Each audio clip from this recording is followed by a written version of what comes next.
Hello दोस्तों, मेरा नाम निराला सिंह है और मैं बहुत ही इंटरेस्टिंग जो मिस्ट्री है डेबिट क्रेडिट का, बस 2-3 मिनट का ये वीडियो देखिएगा। ये जो मिस्ट्री है वो आज क्लियर होने वाला है। जी हाँ, में तो देखिए कितना आसान है।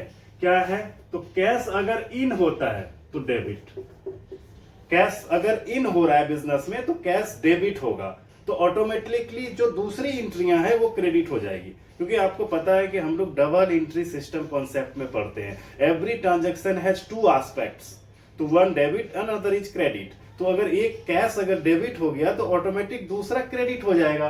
तो जैसे मैंने कैश डेबिट किया तो कैपिटल हमारा क्रेडिट हो गया, कैश अगर डेबिट हुआ तो लोन हमारा क्रेडिट हुआ, कैश अगर डेबिट हुआ तो इनकम हमारा क्रेडिट हुआ।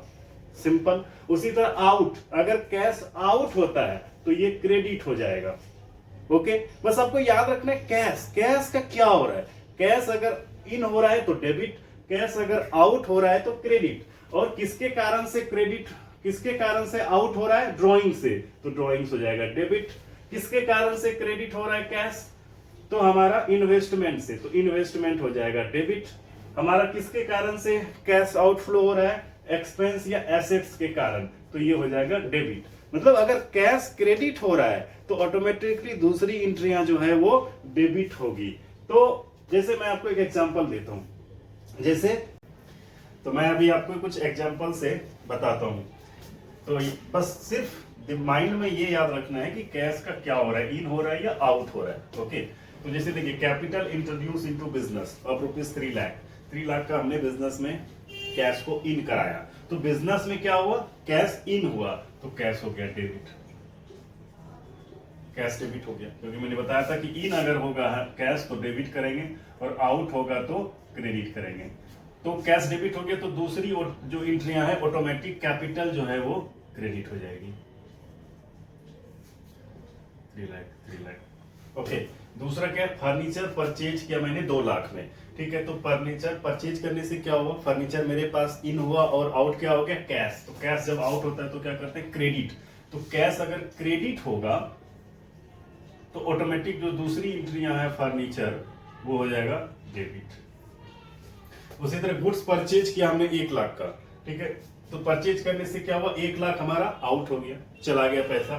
तो पैसा जब चला जाता है तो आउट हो गया तो कैश हो गया क्रेडिट, तो परचेज हो गया ऑटोमेटिक डेबिट हो गया। गुड सोल्ड किया हमने 1 लाख का, तो 1 लाख क्या हुआ मेरे पास आया, इन हुआ तो डेबिट हुआ, तो कैश अकाउंट डेबिट हो गया। और टू सेल्स, सैलरी हमने सैलरी पे किया तो हमारा क्या हुआ, कैश आउट हुआ कैश आउट मतलब क्रेडिट, तो टू कैश पहले ही लिख लो और सैलरी को डेबिट कर दो। Cash deposited into bank, bank में हमने कैश को डिपॉजिट किया तो कैश हमारे यहां से क्या हुआ, आउट हुआ, तो कैश आउट मतलब क्रेडिट, कैश क्रेडिट कर दिए। डेबिट क्या होगा, बैंक अकाउंट डेबिट। तो ये हमारा डेबिट क्रेडिट का फंडा है। बस आपको जहां पे कैश एंट्रियां मिलती है उसको इस चीजों को ध्यान में रख के आप डेबिट और क्रेडिट कर सकते हैं। इसके अलावा 2 चीज और होती हैं जो नॉन कैश आइटम है। ये तो मैंने कैश आइटम बताया जहां कैश का इन्वॉल्वमेंट है। कुछ ऐसे बिजनेस ट्रांजेक्शन है जहां पे कैश का इन्वॉल्वमेंट नहीं होता है।